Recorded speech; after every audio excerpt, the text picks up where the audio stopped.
I'm a 29-year-old guy, and like every summer since I can remember, I found myself driving up to my grandparents' lake house for our annual family reunion. It's the kind of tradition my grandparents cherish, the whole extended family under one roof, eating way too much food, swapping stories, and pretending we're all still as close as we were when we were kids. Except this year, things felt different. It was the first reunion since the pandemic. Everyone was hyped to finally gather again, but I had this nagging feeling that not everything would go smoothly. It never does when my cousin Lisa is involved. Lisa is the type of person who thrives on attention, whether it's good or bad.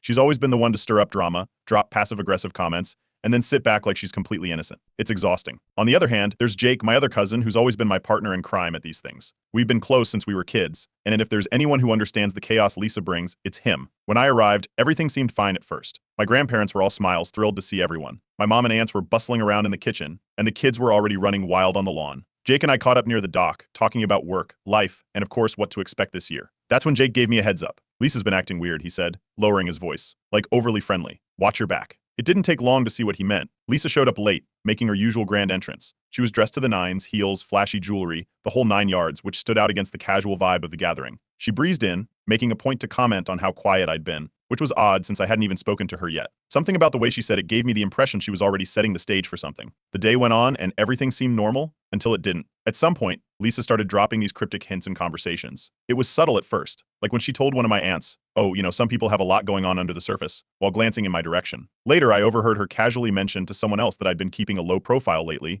and that it's always the quiet ones you have to watch out for. I brushed it off at first, figuring it was just Lisa being Lisa. But then Jake came over looking annoyed. "She's been talking about you nonstop," he said. "Something about you having something big to hide." I laughed it off, but it started to bug me. Why was she singling me out? I tried to avoid her, but the whispers started spreading. I caught two of my aunts talking near the buffet table, throwing glances my way. Phrases like irresponsible and selfish floated over, though they quickly changed the subject when they saw me looking. By mid-afternoon, I'd had enough. I pulled Lisa aside near the edge of the yard, away from the main crowd, and asked her straight up what her deal was. She gave me this innocent look and said I was overreacting. According to her, she hadn't said anything negative about me at all. It was classic Lisa, twisting things to make herself look like the victim. Jake wasn't having it. He came over and backed me up, pointing out the things she'd been saying and how it was obviously meant to stir up drama. Lisa just smirked and shrugged it off, acting like we were both crazy. Not long after that, Lisa found her next audience. I walked into the living room to hear her telling a group of cousins that I was facing legal trouble and that she had heard it from a reliable source. The worst part? She said it with this tone of mock concern, like she was just being a good cousin by bringing it up. By now, half the family was giving me weird looks. Some of them outright avoided me, while others seemed indifferent. I could feel the tension rising, and it was only a matter of time before my grandparents got involved. Sure enough, they overheard something and pulled me aside.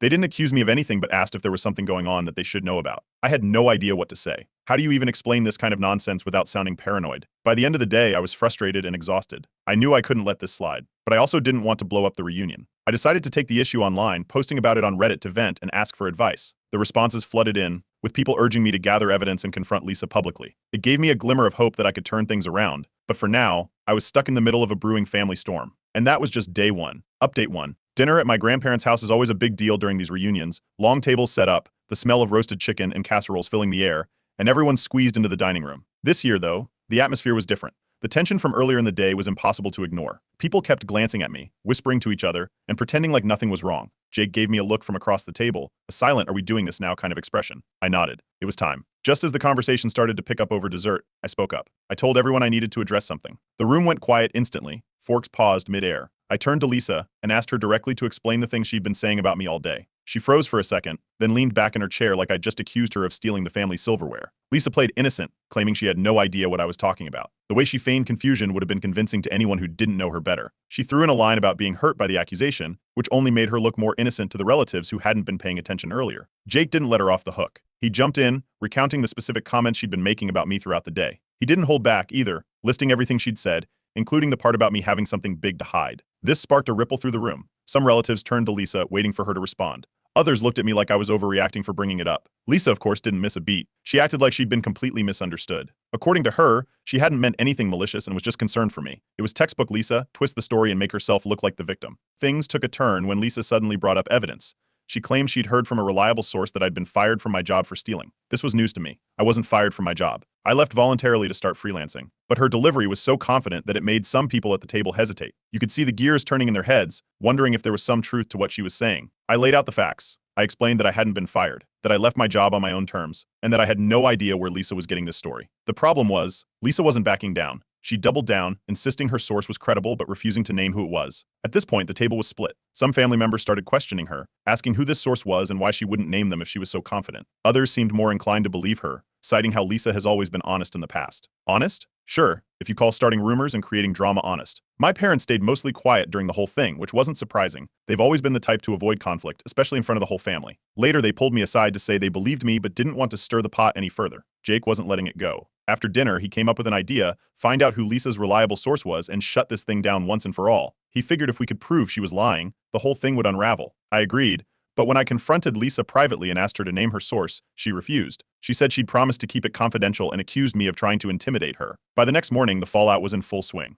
A few family members started avoiding me entirely. Others were awkwardly polite but distant, like they didn't know whether to believe me or Lisa. It was exhausting.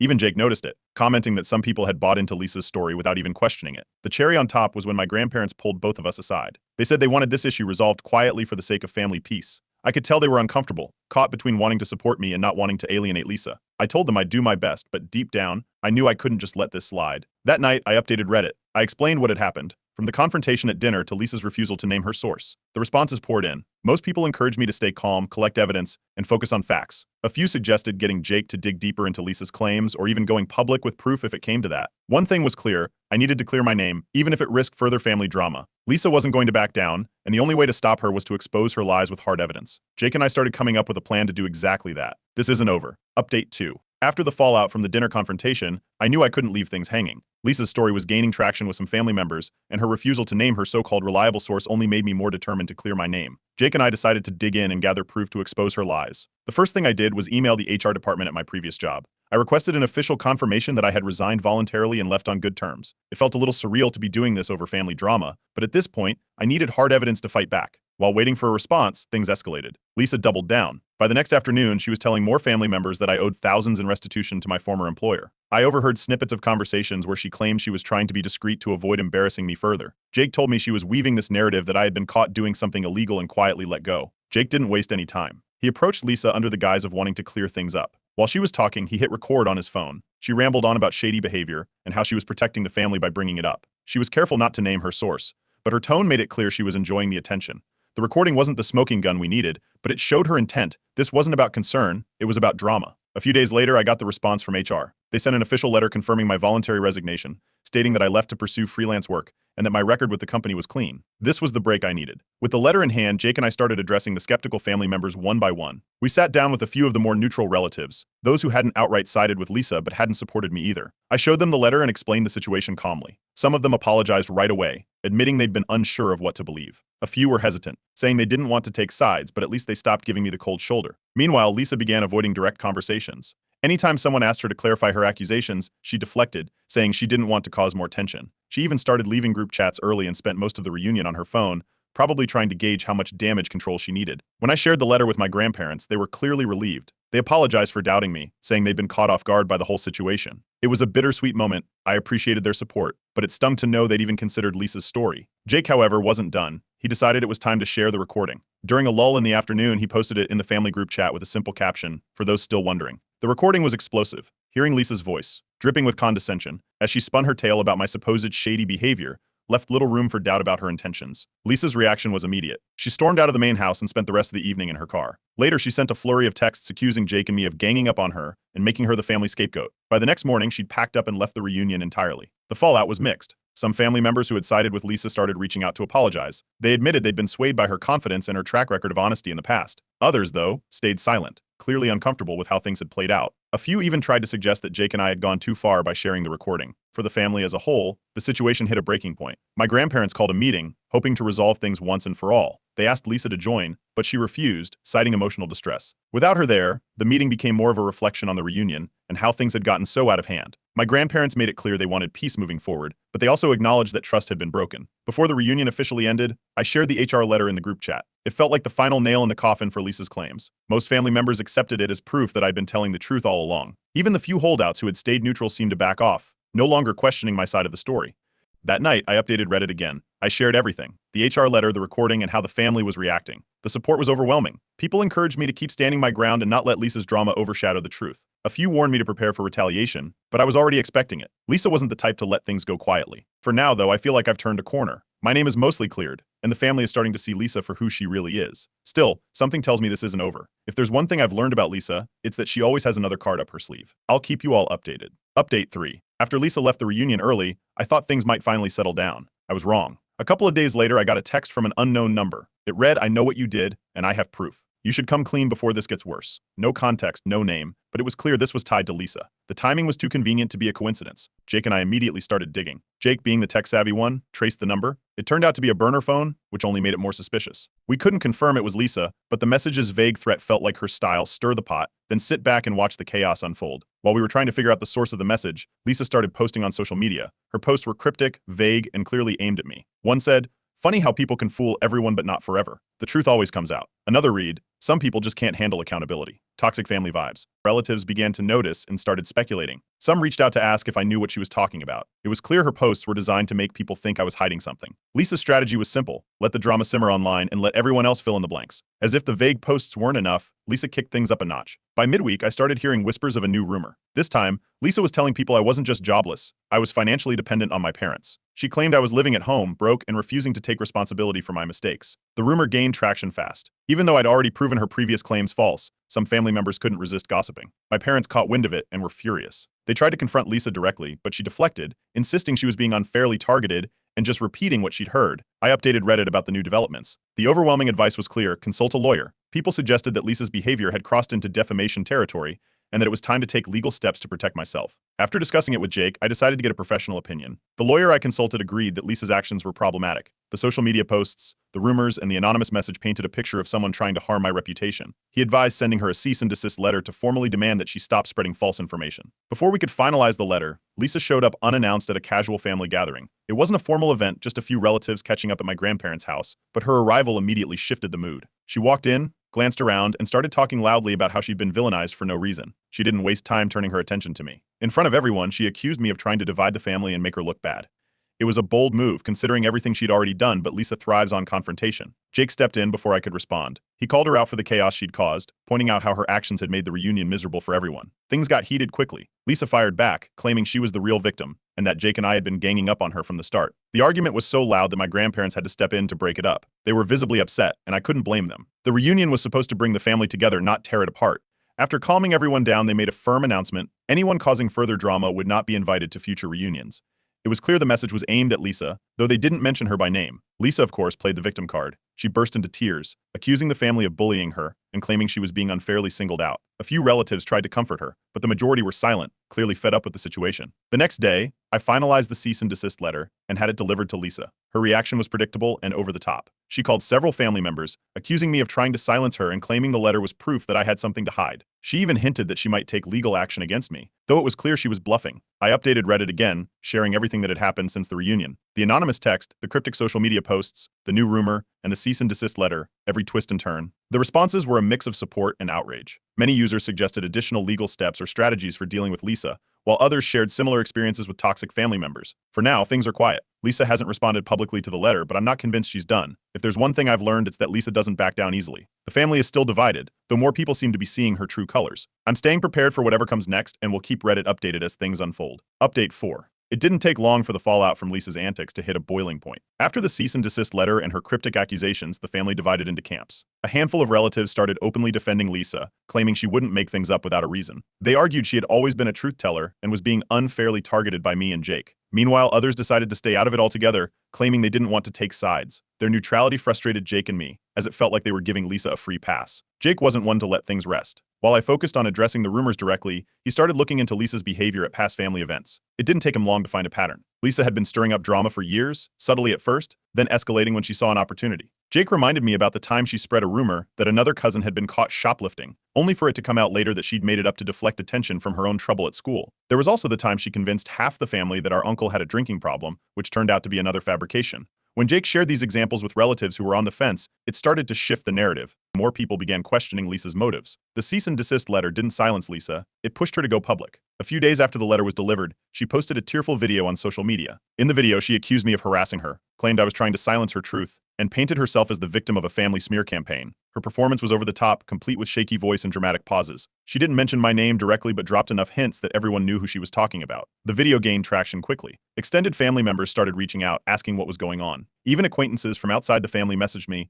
wanting to hear my side of the story. Lisa's tactic was clear: shift the narrative to herself as the wronged party and hope that the court of public opinion would take her side. I was hesitant to respond publicly, especially since my lawyer advised against it. But as more people reached out, I realized staying silent could make things worse. I decided to post a calm, fact-based rebuttal. I included the HR letter, Jake's recording, and a timeline of events to lay everything out clearly. I didn't attack Lisa or make any accusations, I just shared the facts. The response was overwhelmingly supportive. People could see the contrast between my calm explanation and Lisa's emotional performance. Many began calling her out for her manipulation. Some even commented directly on her video, asking for proof of her claims or pointing out inconsistencies in her story. Lisa's video backfired in a big way. Instead of gaining sympathy, she faced growing scrutiny. Relatives who had initially defended her started distancing themselves, either apologizing to me directly or quietly fading into the background. Jake's research into her past drama added more fuel to the fire, with several relatives privately admitting they should have seen the pattern sooner. Amid the chaos, my grandparents decided it was time for another family intervention. They called a meeting and invited everyone, including Lisa. Predictably, Lisa refused to attend, claiming she was too emotionally drained to face the family. Without her there, the meeting turned into a broader discussion about how the family could move forward. My grandparents made it clear they were tired of the drama and wanted peace. My younger siblings, who had mostly stayed quiet until now, expressed their frustration. They were angry that Lisa's actions had disrupted the reunion and strained relationships within the family. Their comments seemed to hit home with some of the relatives who had tried to stay neutral. Then came the turning point. My grandparents proposed a family vote to decide whether Lisa should be invited to future reunions. It was an unprecedented move, but they felt it was the only way to resolve the issue once and for all. They made it clear that Lisa would only be welcomed back if she apologized and made amends. The vote wasn't unanimous, but the majority sided with the grandparents. Lisa's defenders were visibly upset, but even they couldn't ignore the mounting evidence against her. My grandparents announced their decision: Lisa would not be invited to the next reunion unless she took responsibility for her actions. When Lisa heard about the vote, she declared she was done with the family. She claimed the entire situation was a smear campaign against her and vowed to cut ties with anyone who sided against her. True to form, she framed herself as the victim, refusing to acknowledge any wrongdoing. After the dust settled, there was a sense of relief among most relatives. Many expressed sadness over how far things had escalated, but were glad to see some resolution. The decision to hold Lisa accountable marked a turning point for the family, with several relatives resolving to avoid drama at future gatherings. I shared this update on Reddit, thanking everyone for their advice and support throughout this ordeal. The feedback was incredibly encouraging, with many users commending the family for taking a stand. Others warned that Lisa might not stay silent for long, but for now the focus is on moving forward. This chapter feels like it's closing, but knowing Lisa, I wouldn't be surprised if there's another twist. I'll keep you all posted. Update 5. Months have passed since the family voted to exclude Lisa from reunions unless she apologized and made amends. The fallout has been quieter than I expected. Lisa, who thrives on attention, shocked everyone by going silent. She cut off contact with most of the family and deactivated her social media accounts. It was a drastic move, and while it gave everyone some breathing room, it left a strange void where her chaos used to be. In the months since, I've grown closer to my siblings and Jake. Jake's loyalty throughout the ordeal has been unwavering, and we've spent a lot of time reflecting on everything that happened. My siblings, who were initially more removed from the drama, have stepped up as a strong support system. The shared frustration over Lisa's actions has oddly brought us closer together. The absence of Lisa and her drama has been a blessing for family gatherings. Without the constant tension, the atmosphere has shifted. Relatives who used to thrive on gossip seem less interested in stirring the pot, and conversations feel lighter, more genuine. It's like the family collectively realized how toxic things had become and decided to prioritize peace. Even the few relatives who initially defended Lisa have distanced themselves from her. They've stopped mentioning her entirely, and their quiet withdrawal speaks volumes. It's as if they've finally accepted what the rest of us already knew: Lisa's behavior was indefensible. Over time, several relatives who doubted me have reached out to apologize. Some sent messages, while others pulled me aside during gatherings to admit they were wrong.